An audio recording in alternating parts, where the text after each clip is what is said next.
গতকালের পর আজ আবারও বহু পড়ুয়া গণহিস্টেরিয়া আক্রান্ত রামকৃষ্ণনগরে স্থগিত করা হলো গুণোৎসব।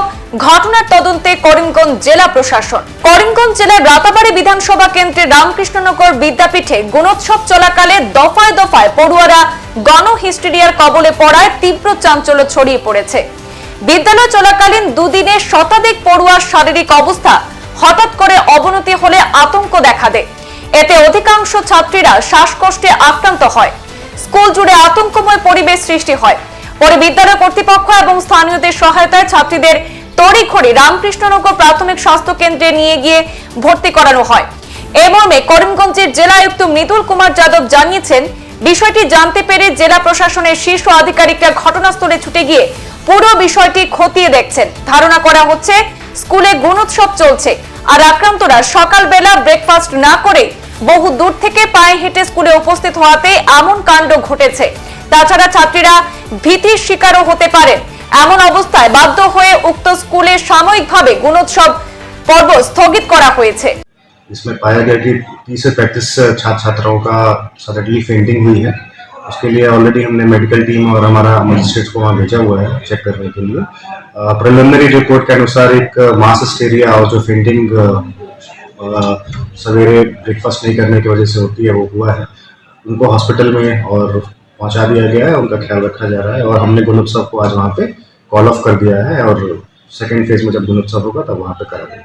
कितने छात्र छात्री है अभी? 35 हमारा प्रिलिमिनरी नंबर्स हैं कि जिनका फेंटिंग हुई थी, जिनको हॉस्पिटल या वापस उनके घरों को भेजा गया। আজকে যে ঘটনা হয়েছে স্কুলে ছাত্রী প্রায় 35 থেকে 40 জন হঠাৎ করে মানে অচেতন অবস্থা, তো এগুলো মানে রিজনটা কি? রিজনটা সবরে দেখে তো লাগছে হিস্টেরিয়া। অ্যাকচুয়ালি কালকে তো আমি আসলাম না, আমি অ্যাকচুয়ালি বর্তমানে নিবিয়া পিএসসিতে চার্জে আছি। আজকে সকালবেলা আমি ঘটনাটা শুনছি যে আবার পরে বাচ্চাগুলো সবরে দেখলাম আর এখানে যে কয়েকজন আসলাম, আমি যে কয়েকজনটা পাইছি দেখার পরে বা হিস্ট্রি টেকিং হওয়ার পরে লাগছে হিস্টেরিয়াই, এটা মানে মাস হিস্টেরিয়া এটা কি হয়েছে। কিন্তু এখন এই হিস্টেরিয়া যেহেতু ওই কিছু একটা সলিউশনে দেখতে লাগবো আমরা। আমি যেহেতু তারা জিজ্ঞাসলাম, গার্জিয়ানদের জিজ্ঞাসলাম যে কোনো ধরনের তারা খাওয়া দাওয়া স্কুলে ইয়া করতো কি না, তারা বলছে না এরকম কোনো কিছু তো হয়েছে না, খাওয়া দাওয়া কিছু তারা করছে না। প্লাস তারা বাসার থেকেও কেউ কিছু খাইয়ে আসছে। এখন টিচার টুটেরই এখন কী কারণে হয়েছে এখন বাড়িটা জানতে লাগবে যে স্কুলের কর্তৃপক্ষের থেকে জানতে লাগবে যে স্কুলে একদম কোনো ধরনের অ্যাডভাইস দেওয়া হয়েছে বা স্ট্রং কিছু। এটা তো এখন মানে এটা একটা মানে সবাই বইয়া মানে একসঙ্গে বইয়া কথা কইয়া সলিউশনটা বাড়িব। স্কুল থেকে কোনো ধরনের এখানে বাচ্চারা কী অ্যাডভাইস দেওয়া হয়েছিল বা দুই দিন কী করার লাগে দেওয়া হয়েছিল, এটার লাগে তারা কোনো প্রেশারে আইসি কি না এটাও জানতে লাগবো ফার্স্ট, 1 নম্বর। 2 নম্বর হলো এটা যেহেতু মাস এটা করছে এটার সলিউশন নট অনলি মেডিকেশন, কারণ একজন হইলে আমরা একটা মেডিকেশন দিয়ে এগুলো ঠিক করতে পারবো। কিন্তু আইএসপান মাই বিভিন্ন যেটা করতে পারি আমার চিন্তার মতে যখন একটা মাস এটা গেছে তখন এটা যদি কন্ট্রোল করতে লাগে প্রথমে স্টুডেন্টরা যখন স্কুলে আইব আমার ভিউটা করলাম আমি স্কুলে যাওয়ার পরে বাচ্চারা at least 1 or 2 days before starting school আমরা একটা 1 month সেশন স্কুলের মধ্যে অ্যারেঞ্জ করতে লাগে যে বাচ্চারা কীরকম স্কুলে তারা কীরকম আওয়ার পরে তারা ডিভিয়েট করা যায়, মাইন্ড ডিভিয়েশন।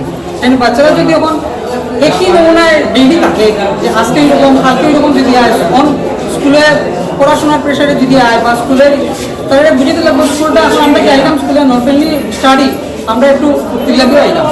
তো গতিকে তারা আমার মতে কয়েকদিন 1 week মাই ভিউ যেটা করে মারি যে একটা 1 month সেশন স্টার্ট করা হোক স্কুলে অ্যাটলিস্ট 1 hour, যাতে স্কুল স্টার্টিং হওয়ার আগে স্কুলের বাচ্চারা মাইন্ডে একটু ডেভিয়েট হয়। কারণ মাস হিস্টোরিয়াতে মেডিকেশন ইজ নট সলিউশন, কারণ একজন হইলে অথবা মেডিকেশন দেওয়া তার কিছু একটা করা যায়, মেডিকেশন দেওয়া যায়। যখন মাস হিস্টোরি হইব তখন তারা যেহেতু একটা পার্টিকুলার জায়গাতে হয়, আমার মতে আমার ভিউটাই থাকবে যে স্কুলে হয়তো বা বাচ্চারা যখন আসবে তখন 1 to 2 hours অ্যাটলিস্ট একটা যোগা সেশন করাও, তারা একটু মানে একটু আমোদ ফুর্তি যে আজকে বাবা স্কুলে আইসি আমরা নট ফর স্টাডি, তখন আমরা আইসি স্কুলে একটু ফুর্তি করবো। এখন কি স্কুলে মানে যত আছে স্টাফ মানে সবাই কি ভালো হয়ে গেছে কি না কোনো কারণে শিলচর হসপিটাল বা হাইলাকান্দি হসপিটাল পাঠানো হয়েছে? একজনকে তো এখান থেকে একজন যখন পাঠানো হইব একটু মানে দেখা যায় মানে উঠেন না এখন পর্যন্ত, একজনটা এখানে আছে এখানে গাইন বলে চাইতেছে তারা এখান থেকে পাঠানো হইব। আমি ওইটাই বুঝেছিলাম যে স্কুলে অ্যাটলিস্ট 1 to 2 hours একটা যোগা সেশন বা কোনো কিছু করা হোক, যাতে মানে স্কুল তখন যদি বাচ্চারা বা গার্জিয়ানরা যদি প্যানিক হইয়া স্কুলটা ছাড়ি দেয় বা আমার বাচ্চারা স্কুলে দিলাম না 1 সপ্তাহ, এটাও কিন্তু সলিউশন না। এটাও সলিউশন না। গতিকে আমি মতই যখন গার্জিয়ান কর্তৃপক্ষ, স্কুল কর্তৃপক্ষ প্লাস মেডিকেল টিম সব মিলিয়া একটা মানে সুব্যবস্থা একটা নেওয়া হোক।